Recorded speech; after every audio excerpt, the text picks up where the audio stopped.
Hi, I'm Valentine, and the sapphic poets didn't teach how to be accountable when yearning. Simpson. You're dead, you're dead, you're dead, you're dead and out of this world. I don't really talk about my art much on this channel, I never have, with the notable exception of my least viewed video to date. Please go give this neglected child some love. I may or may not talk about it a little more in the future. I haven't decided yet, but just know that I take being an artist very, very, very seriously, and it makes up a huge chunk of my life and my identity.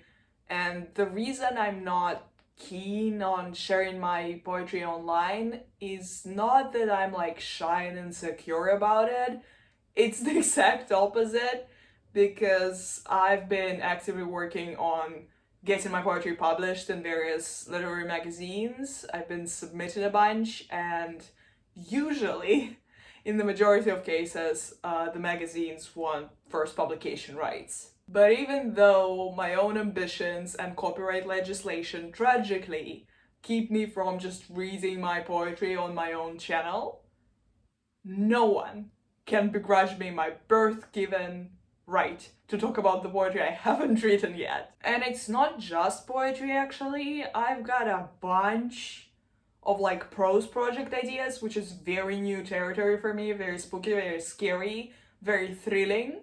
But we'll get to that a little bit later. Let's start in the safe haven, in my habitat of poetry. So early in the summer of last year, I fully transitioned from writing like traditional poetry to writing prose poetry. There was not much traditional about the poetry I was writing before that. Like it rhymed and it had line breaks, you know what I mean? I never wrote in like any strict traditional forms like sonnets. That's not really my forte. I fully abandoned the type of poetry I used to write before, and I only wrote prose poetry from that point on, and it was a beautiful journey. I do believe that prose poetry suits my strengths and masks my weaknesses much, much better. What gave me the incentive and the push and the courage to like go in this completely new direction and reinvent myself as a poet was I wrote what I genuinely believe to be the best poem I've ever written, and it was the longest poem I've ever written, and it's titled Blood Mold. To me, that poem was just the epitome of everything I ever tried to do in my poetry. It was the epitome of everything I wanted my poetry to be. I got the aesthetic just right, I got the imagery just right, I got the form just right, I got the voice just right. I generally felt like I did everything I set out to do, basically, and I haven't yet gathered enough new inspiration and new ambitions to write anything better than that or write anything more interesting than that. Not even more interesting or better. It's just I felt like if I continued to work in this exact form, it would just be so boring and stale to me because I would just like be recreating blood mold but a little more lazy and worse, and why? You know, it's so unnecessary. Blood mold already is written, exists out there in the world. Sometimes I reread it and it generally doesn't feel like I've written it. It's very hard for me to grasp that I have created this thing that I adore. But what is blood mold? And why am I bringing it up now if it's such ancient history and I'm so over it, right? Blood mold, just like any poem really, is best read than explained, but oh well. You gotta do what you gotta do. It's very long. It's 3 12-line stanzas, then one long 24-line stanza in the middle, so 2 times 12, and then it's 3 more 12-line stanzas. And it's sort of written from like second person POV where it's like you, yours, etc. But it has 3 characters that my friends, when I read this poem to them, lovingly referred to as the fucked up polycule. And they're not wrong. So the poem revolves around this married couple, a husband and a wife, and this third character, person, entity that's referred to only as Carnage with like a capital C, and the pronouns are always it, its, but it receives like a human-ass characterization with a backstory and stuff. There's a lot, okay? There's a lot to unpack, and I cannot unpack it for you, unfortunately. You'll just have to hope that it gets published soon. So Carnage sort of invited itself into their life, invited itself into their house, and is now living there with sort of an encouragement from the wife. But because the poem is written in the second person POV and you is the husband, we sort of see the situation from the husband's lens, and there's a lot of hatred and tension between the husband and Carnage because Carnage is sort of disrupting the life they built together with the wife, and there's a lot of like conflicts of values there, and they really just have very different ways of approaching the world and considering what's like acceptable behavior in the world. Unwittingly throughout the poem, sort of almost against the husband's will, the POV's will, we sort of uncover what this life they built was, and maybe it wasn't that great, maybe it wasn't that perfect, maybe there was something sinisterly, disturbingly off even before Carnage showed up, you know what I mean? Okay, so now that I very, very clumsily attempted to convey anything about this poem whatsoever, I am proud to say that I went like back and forth for months and months and months and months and months about whether I wanted to write like a part 2 to this poem, because it was very tempting, but I was also like, no, you're just like, you're trying to fall back onto something that you know worked, and I don't think you're, like, you can't top Blood Mold, you can't write this exact same voice anymore, you're really rusty when it comes to like rhyming poetry and line breaks, etc.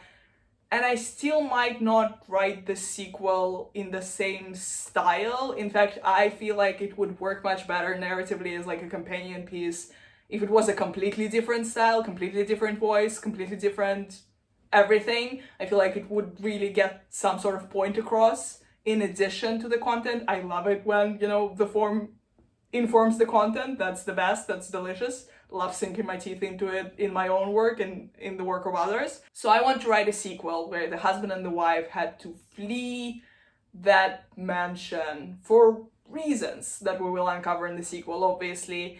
And they now sort of find themselves at the mercy of this new host that they found, like this new character. It's actually 2 characters, but that's too hard to explain. Anyway, they find themselves at the mercy of this new host because they need shelter and they need to figure their life out from this point on because everything like burned down. And I really want to see them like put up the act and bend over backwards to try and conceal the nasty underbelly of their relationship and all the, you know, chaos that came from it. Because we barely scratched the surface of what I'm imagining their lore to be in Blood Mold. It gets so much worse. And I just feel like it would be very fun to write. I gave it time. I thought maybe the urge to write it would abandon me. I genuinely thought, okay, that's an idea I like, sure, but like, is it a good idea? Is it something that I want to sink so much energy and effort into? Shouldn't I, like, you know, be moving on to better, greener pastures? No, it still haunts me, and I really, really, really want to like go back into that sort of little world I created. I've got just one more poetry idea, and all my other ideas are prose ideas, actually. Oh wow, I didn't realize that until I started filming. But yeah, this idea is not, it hasn't like completely taken shape in my head yet to the point where I can start working on it and drafting it, but it just won't leave me alone. I need to figure out a way to make this happen. And what I'm talking about is in November, for the first time in my entire life, I started keeping a diary, and it revolutionized my life in a very positive way. I could not be happier with that decision. But the reason I was so scared and unwilling to keep a diary, that may sound silly, but you'd be surprised. the gymnastics my brain performs on a daily basis just to make my life harder. Anyway, I was worried about keeping a diary my entire life because I had this like inner pressure of wanting my diary to be evidence that I am a writer and an artist.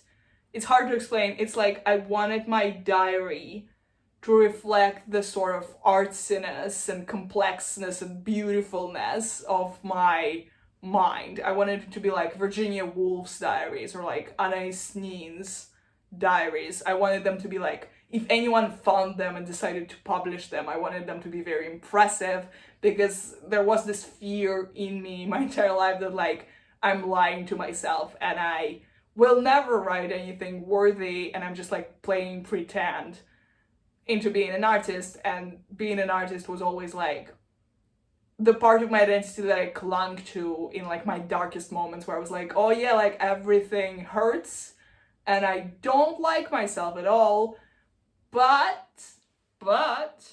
I am an artist. I have things to say in this world, so I better stick around. I had to let go of that pressure, obviously, to keep a diary, because I'm a human being and I now approach it much more practical terms. It's a tool. You can use it in a variety of ways.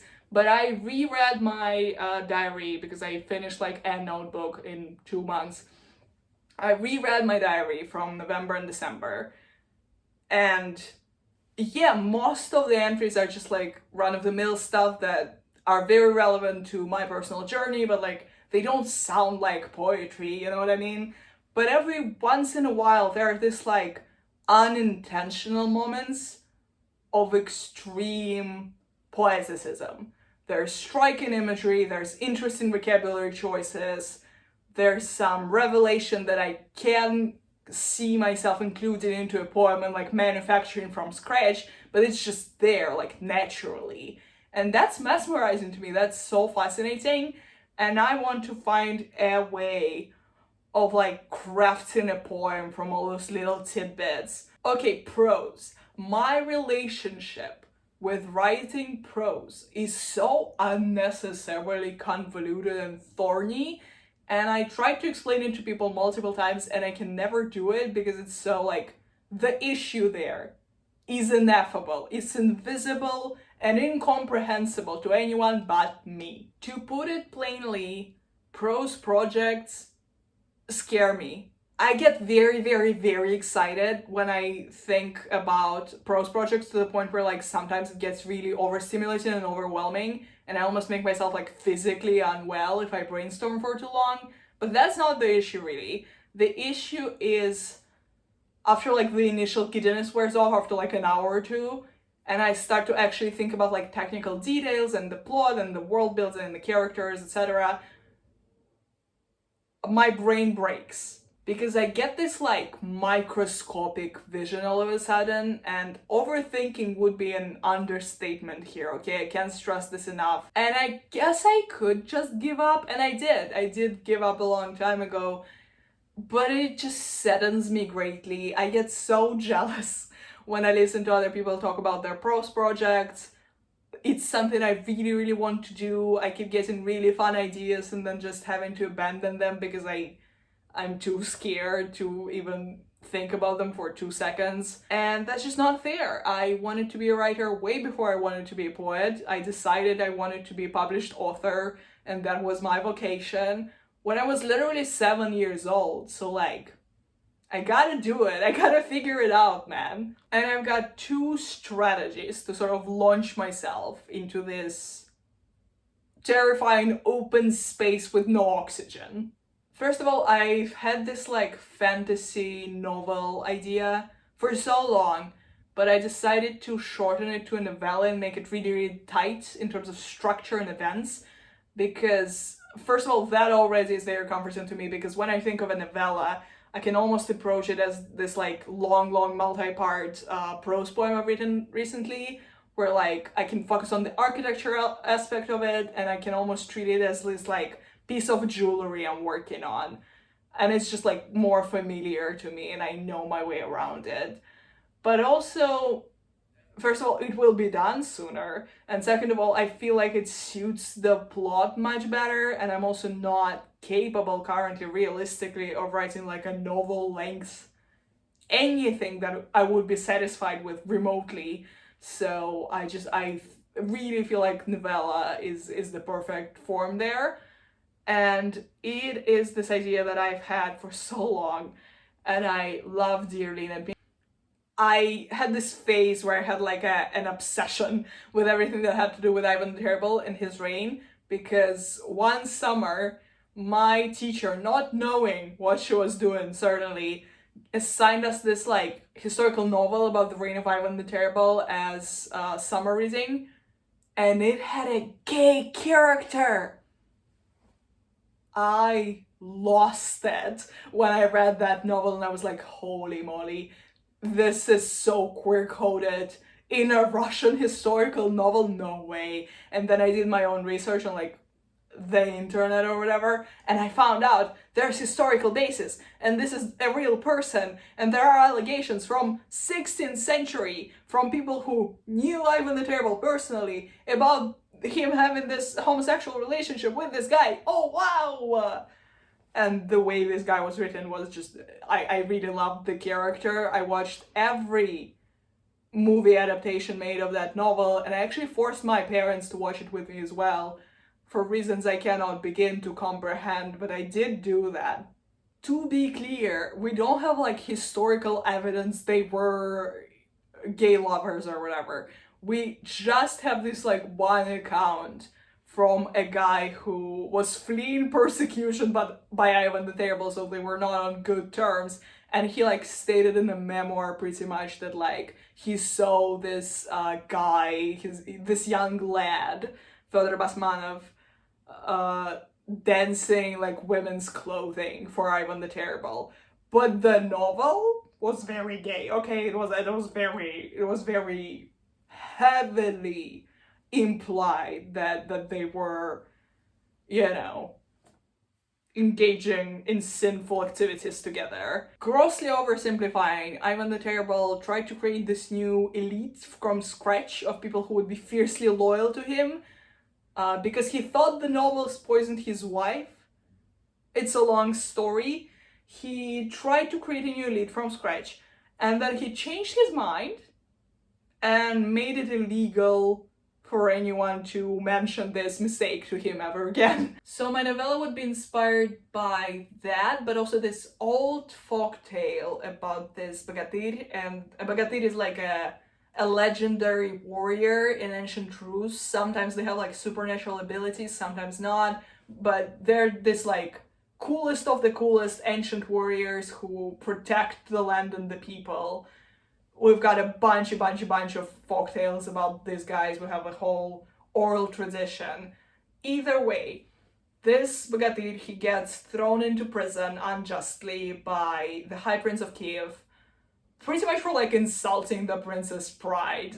There's not much else to it really. The prince just sucks.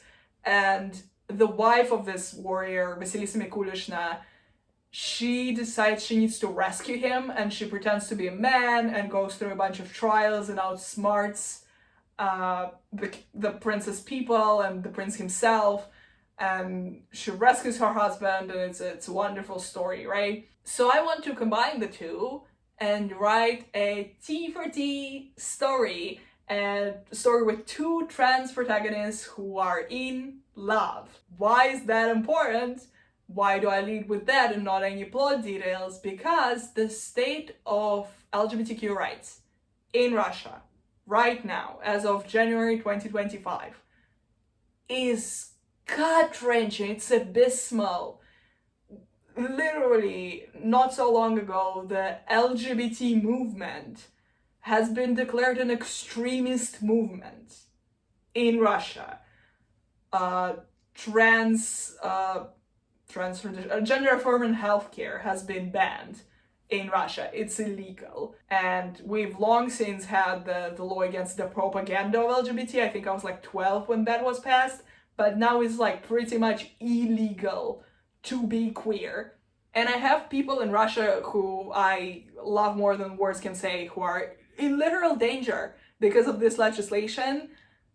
So I feel like now's the time for me to, you know, reconnect with my heritage in that way and like reclaim it. I'm actually not sure I want to give like a proper detailed pitch-esque public synopsis for it yet, because, you know, I'm holding it close to my chest and really cherishing it and nurturing it and waiting for it to grow and blossom into the beautiful swan that I know it will be. Part of why I find this project less intimidating than other types of prose projects I could think of, due to the nature of the story, due to the setup I came up with, the framing, I can write it in like an exceedingly poetic way, so I can almost trick myself into thinking it is a prose poem, just way more elaborate than my previous prose poems. And as long as I can trick myself, maybe I can get myself to do anything at all. It's been rough. And finally, I have this whole like cluster of prose ideas that are all fanfiction ideas. First of all, I have nothing but like profound respect for fanfiction writers of all kinds, really. Like, even if you just write smut or whatever, like, I know people sometimes like look at it as if it's silly and weird. I genuinely think it's awesome. You do you. Great. Wonderful. I don't know how else to express my support and admiration. That being said, I never read fanfiction much. Like, I read some, but I was never like a fanfiction reader, and I'm still not. I didn't want to like encroach on that space, and it always felt weird to me to attempt to write fanfiction because I don't know anything about the community. I don't know anything about, you know, the conventions and what one would expect and how it's supposed to look and all that jazz. But at the same time, I keep finding myself going back to this urge to write fanfiction because it almost saves me part of that overthinking, because there is an anchor already, there's something pre-established that I can work with or around, and that almost tethers me to, you know, sanity and normalcy. But it's very evident in my fanfiction ideas that I'm literally just using it being a fanfic, it having a fandom, it having canon, as like an excuse, because almost nothing I ever wanted to write in terms of fanfiction was like actual fanfiction that covers the events that happened in canon, or even like, let me just give you an example. I want to write a fanfic, and I've been wanting to do it for a long time, and in fact I started it and then abandoned it immediately. I want to write a fanfic about a character from The Raven Cycle by Maggie Stiefvater from the second book. He only appears in the second book. That's it. It's Joseph Kavinsky. If you know, you know. If you know, you know. My fanfic pretty much does not include any canon events whatsoever. It's about Kavinsky, yes. But he's not even, like, I wouldn't even say he's the main character. He's not a POV character at all in that idea of mine. It revolves around this, like, implied group of friends he has that consists of like 4 other people, I think, maybe 5. I think it's 4 other people who are maybe mentioned by name in the book, but they like receive no characterization whatsoever. And that in itself is not like a new idea, really, because I feel like in the fandom there's a lot of like fanon around these people because people are fascinated by the idea. But yeah, my fanfic is like, to me, the fun part is like getting to make up these completely new characters, these 4 completely new characters, and give them these backstories and character arcs and create like a whole plot from scratch. And at that point, it's like, it's fair to ask, like, hey, why does it have to be fan fiction then if it's not based on the events? And even the character of Kavinsky are like completely rewriting and reinventing. Why? And it's like, it's just to reassure me, really. It's like a safety net. Like, there's no other reason. Another example, maybe an even better example actually, is I just reread Loputin's graphic novel in 2 volumes, Cotton Tales. It's 2 short volumes and it's a graphic novel, so there's not a lot of words to begin with, right? and we get some like lore reveals by the end, but the magic system there is a little murky. I don't quite get it, but like it's not supposed to be like a novel with solid fantasy world building. Like that's not what it's about really. And there's not much to sink your teeth into in terms of like, lore, right? That fanfiction could be written about. And it's also pretty obscure. Like I'm not even sure it was published in English ever. Probably maybe, but I read it in Italian. And I actually checked Archive of Our Own, and there is no fandom for Cotton Tales, and doesn't really surprise me. But it has some heavily queer-coded moments and instances. And it's also, I don't know, just something about these characters and the implications and the things I could make up and invent to sort of back it up, and the thinking about where the story could go from there, and all that trauma that remains unexplored really, and the character dynamics and stuff.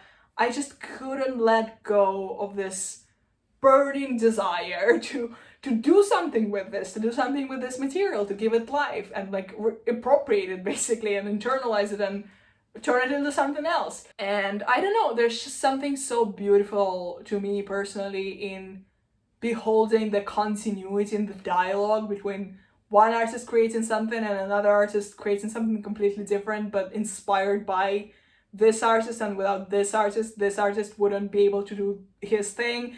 I want to be part of the chain, And finally, we have something that's a poor example of the point I was trying to make about how, I will never write fanfiction that's like other fanfiction. I'm not like other girls or fanfiction writers. Maybe I am. I have this idea for a fanfiction about Bungo Stray Dogs that's like an alternative universe thing where it's like, what if this one specific plot point went completely differently? What would that mean? But even there, like I'm very scared of writing it because there's something in me that just fears writing about characters that were already created, because I always feel like I will always get it wrong. Like I can't just follow through with the already established characterization fully. And I don't know, it just feels like a bit of a crime to like, pervert this original idea, this person almost. But I do want to write about these three very specific Bungo Stray Dogs characters, and I think I'll just have to like give myself permission to just reinvent them completely, because who am I hurting? Like I just want to do it. I just want to have fun. And also like it's scary to me for a different reason, because obviously there's a lot of material when it comes to Bungo Stray Dogs, and these three characters are pretty central. So there's a lot of things I could read in the canon to get it right, and I almost feel like it would be a betrayal and a sign of hubris on my part to attempt to write about them without reading every single light novel and manga issue that ever covered them, because obviously I'll get it wrong then, and I don't show enough dedication. It's not that deep, bestie. It's a fanfic. So yeah, that's sort of where I'm headed, and if you want to support me, the tortured artist that I am, in my torturous artistic undertakings, feel free to do that. I have a Ko-Fi page where you can leave me a little tip, give me a little donation, just to show me your appreciation, if you so wish, if you so please, if you're feeling unbelievably generous. I would be very, very, very grateful. And without an awkward outro, bye bye!